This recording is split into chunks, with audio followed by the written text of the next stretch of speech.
Hey everyone, I'm here today to talk about the brand new album from American rapper Lil Tecca, Dopamine. Now, this is the fifth studio album from Lil Tecca, which is kind of crazy to say considering the rapper's only 22 years old, and he's not only just released five studio albums, he's also went on a crazy mixtape run, he's released a bunch of EPs, and has generally outlasted a bunch of his contemporaries on the come up with some of his blow up songs. And even though he does have a lot of recognition for that and a lot of popularity, he's never really been an artist I've been majorly a fan of. Obviously, I've known who he is. I've liked songs here from there, but I've never really been that big a fan of like his deeper catalog. I've never really viewed him as a album artist, and I think he's kind of good for a bunch of hits and current trends at the time, but I've never really seen him past that. And with this new album, Dopamine, I was hoping for, it to be a good one and hoping that we might see some improvements on him.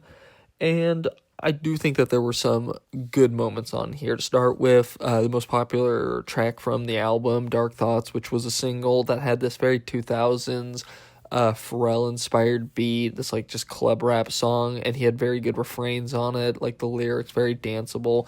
Enjoy the song. It is still in my rotation. I enjoyed the song a lot. I think this is probably one of his better songs and might be my favorite song he's released.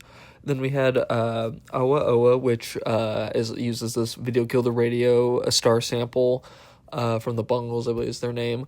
Uses that sample, which I think he works it into the beat very well. It's one of the more interesting beats in this very psychedelic trap song.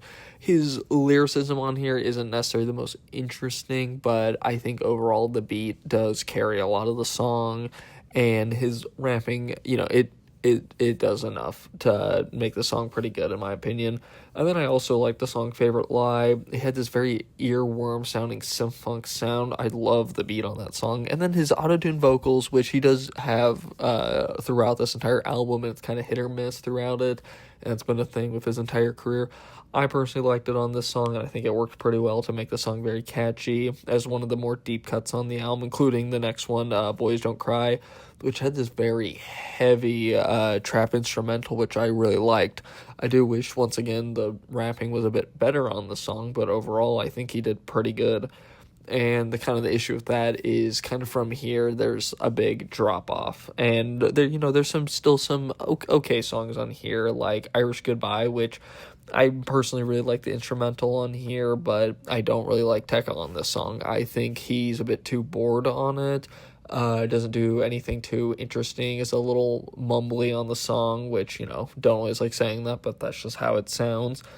And then you also had Sure of It, which the issue with it is it just kind of sounds like a Travis Scott clone song with this instrumental. His rapping on it also kind of seems a little too Travis Scott sounding. And then after that, you kind of have some pretty bad songs like One Night, which is him kind of attempting a rage song like Playboy Cardi or Ken Carson or Destroy Lonely. And the issue is he doesn't really do anything to differ it, to make it his own, to improve upon that sound. And honestly, it sounds like a Destroy Lonely song, and that's not a compliment.